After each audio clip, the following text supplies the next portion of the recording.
My name is Liam Carter, and for as long as I can remember, I've been the one holding everything together. The fixer, the provider, the son who gave up his future to make sure my family didn't fall apart. And for years, I told myself that sacrificing my dreams was worth it, because family meant everything. But I was wrong, because while I spent a decade cleaning up their mess, my own mother sat at a family dinner, swirling a glass of wine in her hand, laughing as she called me a failure. And she had no idea she was being live-streamed. I stared at my phone screen, my chest tightening, my fingers gripping the device so tightly that they ached. There she was, sitting at the head of the table like a queen, completely oblivious to the fact that her words were being broadcasted to thousands. "Oh, please," she scoffed, rolling her eyes dramatically. "Liam thinks selling houses makes him successful. He couldn't even hack it in law school, and now he's just stumbling through life like a desperate failure." Pathetic. Laughter followed. My aunt shook her head, sipping her drink like she had expected nothing more from me. My uncle chuckled into his beer. And my mother. She smirked, basking in the attention, as if tearing me down was nothing more than a party trick. My phone buzzed in my hand. "Nathan. Bro, I didn't realize she was saying this. I'm so sorry. Do you want me to take it down?" Nathan, my younger brother, had been live streaming the dinner, probably thinking he was capturing a wholesome family moment for his followers. Instead, he had exposed something I had spent years pretending wasn't real. For a moment, I couldn't move, couldn't breathe. For years, I had justified my mother's words. She was stressed. She was in pain. She didn't mean it. But this was different. This wasn't a bad day or a slip of the tongue. This was who she truly was, laid bare in front of an audience of thousands. And she had no idea. I exhaled, my decision solidifying in an instant. My fingers hovered over the keyboard before I typed my response. The walls of my hotel room felt like they were closing in. The air was thick, suffocating, pressing down on my chest as I stood frozen, staring at my phone screen. The glow of the live stream had faded, but the words still echoed in my ears, looping like a broken record. Failure. Pathetic. Desperate. I sank onto the edge of the bed, my head in my hands. My mother's voice, the laughter of my family. It was all still there, burned into my memory like a scar that would never fade. It shouldn't have surprised me, not after everything. But somehow, hearing it like this, so unfiltered, so cruel, made it feel different, permanent. Nathan's message still sat on my screen. He was waiting for an answer. He wanted to know if I wanted the video taken down. For years, I had made excuses for my mother. She had been through a lot. She didn't mean half of what she said. It was just her way of pushing me, of toughening me up. But tonight, I couldn't lie to myself anymore. This wasn't just a passing comment or a moment of frustration. This was how she truly saw me. This was what she had always believed. I leaned back against the headboard, staring at the ceiling as the past came rushing in. 10 years ago, I had been in law school, following the path my mother had always wanted for me. It hadn't been my dream, but I had done it anyway, thinking it would finally make her proud. Then my father got sick, aggressive cancer, no warning, no time to prepare. Within months, he was gone, leaving behind nothing but hospital bills and a house teetering on the edge of foreclosure. I remembered the night my mother had sat at the kitchen table, crying, surrounded by stacks of unpaid bills. She had looked at me, her face pale with worry, her hands trembling. "I don't know what to do, Liam. I can't lose the house. I can't." I had made a choice in that moment. "I'll take care of it, Mom. I promise." And I had. I dropped out of law school. I drained my savings. I worked 80-hour weeks in real estate, chasing commissions just to keep us afloat. I paid off the house. I covered every bill, every expense, every need. And when she needed more, I found a way to make more. But it had never been enough. She had never once said thank you. Never once acknowledged what I had given up. Because to her, I hadn't succeeded, I had failed. I hadn't become the lawyer she had always wanted. And so nothing else mattered. The realization settled like a stone in my gut. Nathan had given me something tonight. Something I had never had before. Proof. I picked up my phone, my fingers steady as I typed my response. The drive back from the conference the next morning felt longer than usual. The highway stretched endlessly before me, but my mind was still stuck in that hotel room, replaying the video over and over. I had barely slept, and when I did, my dreams were filled with my mother's voice, cutting through me like a blade. I had spent years telling myself that my sacrifices meant something, that deep down she knew that she cared. But now I knew better. She hadn't just said those things in passing. She had laughed. She had enjoyed tearing me down in front of everyone. A notification lit up my phone screen, pulling me from my thoughts. The live stream was going viral. Comments were flooding in, thousands of strangers reacting to what had been said about me. Some were outraged, some shared their own stories of toxic parents, and others simply couldn't believe that a mother could talk about her son like that. I scrolled through them, feeling a strange mix of validation and exhaustion. Before we continue this story, I want to connect with you, my incredible viewers. Where are you watching from? Drop the flag of your country in the comments below. I love seeing how far these stories reach. Now let's get back to it. Nathan had sent me the full stream. I hadn't watched the whole thing yet, but I knew I had to. If I was going to confront this, I needed to see it all. As soon as I pulled into my driveway, I parked and sat there in silence for a moment. The house felt different now. It wasn't just a place I had fought to keep. It was a reminder of every compromise, every sleepless night, every dream I had put on hold. And for what? So I could be laughed at behind my back? I tapped the video and let it play. It was worse than I thought. She hadn't just called me a failure. She had gone on and on about how I had wasted my potential, how she had tried so hard to give me opportunities, but I couldn't handle it. She mocked my real estate career, making it sound like I was barely scraping by when, in reality, I was the reason she still had a home to live in. Then came the part that made my blood run cold. Honestly, she sighed, swirling the wine in her glass, he just doesn't have what it takes. Some people are meant for greatness.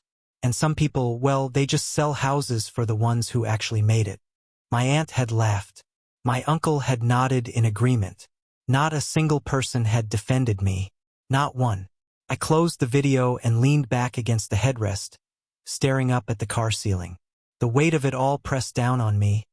But beneath the hurt, something else was rising. Something I hadn't allowed myself to feel in years. Anger. I had spent so much of my life proving my worth to people who had already decided I wasn't enough. I had given and given and given until there was almost nothing left of me. But not anymore. I grabbed my laptop from the passenger seat and made my way inside. My hands were steady as I opened the folder labeled Mom, Medical, and started sorting through the documents. 5 years' worth of financial statements, insurance payments, medical bills, all in my name. If she thought I was a failure, then it was time for her to see exactly how much her failure had done for her. I spent the next hour compiling everything. Every payment, every expense, every sacrifice I had made over the last decade. The numbers spoke for themselves. Over $150,000 in medical bills. Mortgage payments that had kept a roof over her head. Utility bills, prescription costs, specialist visits, emergency treatments. Every single one of them paid by me. And yet, in her eyes, I was a failure.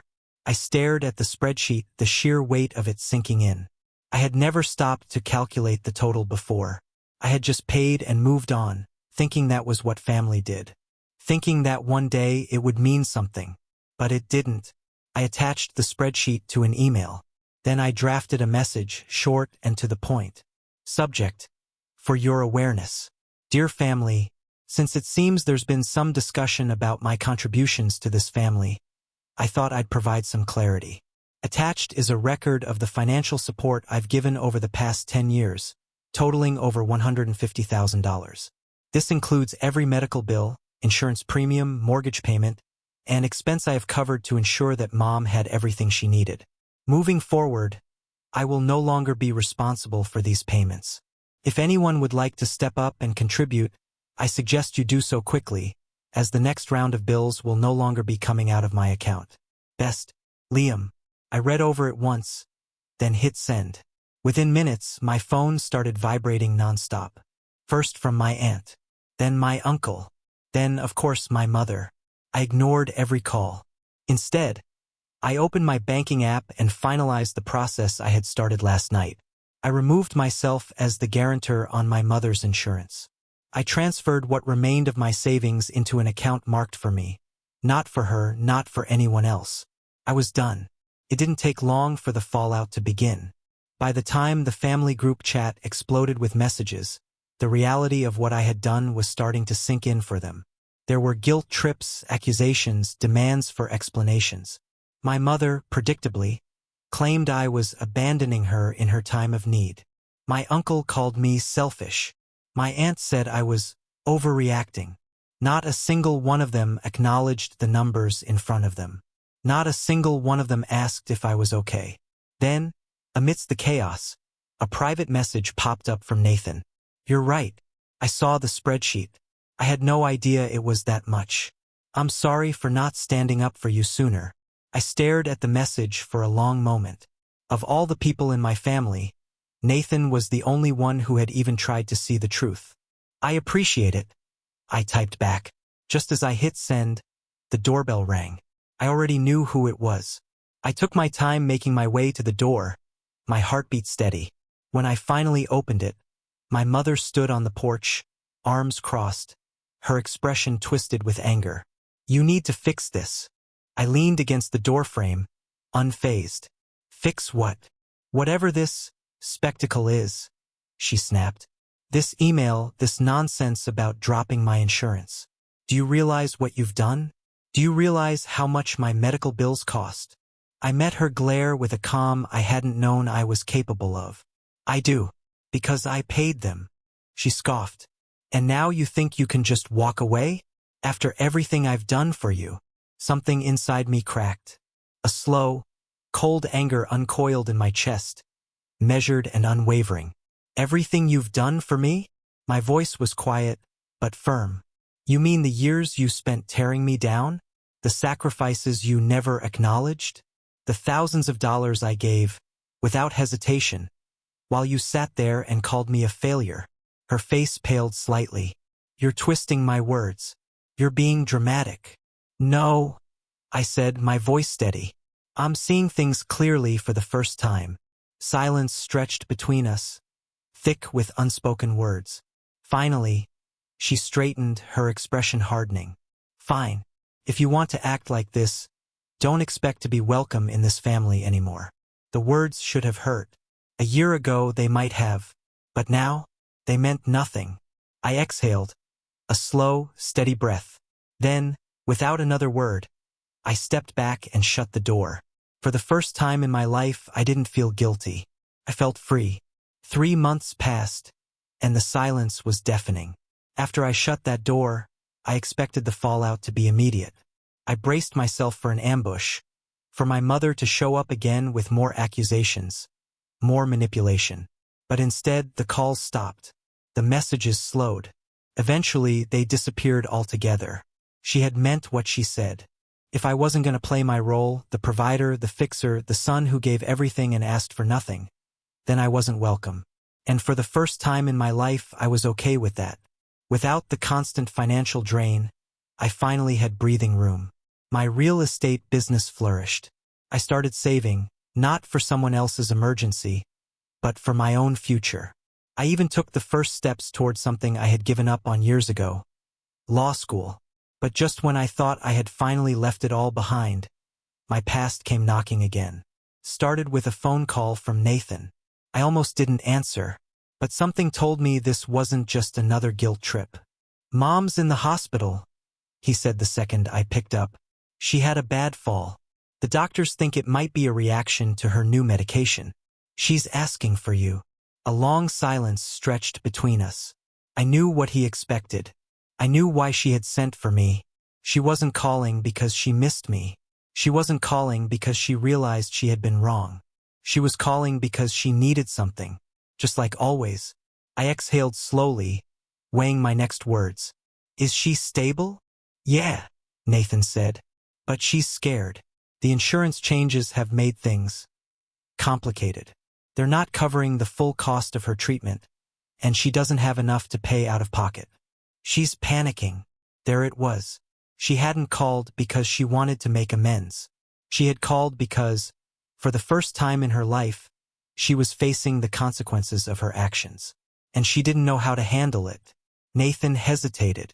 Look, I know everything that happened, and I get why you cut her off. I do. But, I don't know, man. Maybe just come down and talk to her.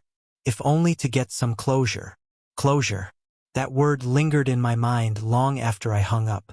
An hour later, I found myself walking through the hospital doors, the sterile scent of disinfectant filling my lungs. The last time I had been here, it had been for my father. Back then, my mother had clung to me, crying in my arms, telling me I was all she had left. Now, I wondered if she ever really believed that. I stepped into the room. She was sitting up in bed, looking smaller than I remembered. Her hair, once perfectly styled, was unkempt. There were dark circles under her eyes. When she looked up and saw me, something flickered in her expression. Relief, maybe even gratitude. For a brief second, I almost believed she had changed. Then she opened her mouth. You took everything from me. The words landed like a slap. Not a single thank you. Not a single I'm sorry. Just blame. Just anger. I stared at her, letting the weight of it settle. Then I let out a quiet laugh, shaking my head. Of course. Her eyes narrowed. I had security. I had stability. And you just walked away. Now look at me. I can't even afford my own medical care because you abandoned me. I met her gaze, calm and unwavering. I didn't abandon you. I stopped enabling you. Big difference. Her lips pressed into a thin line.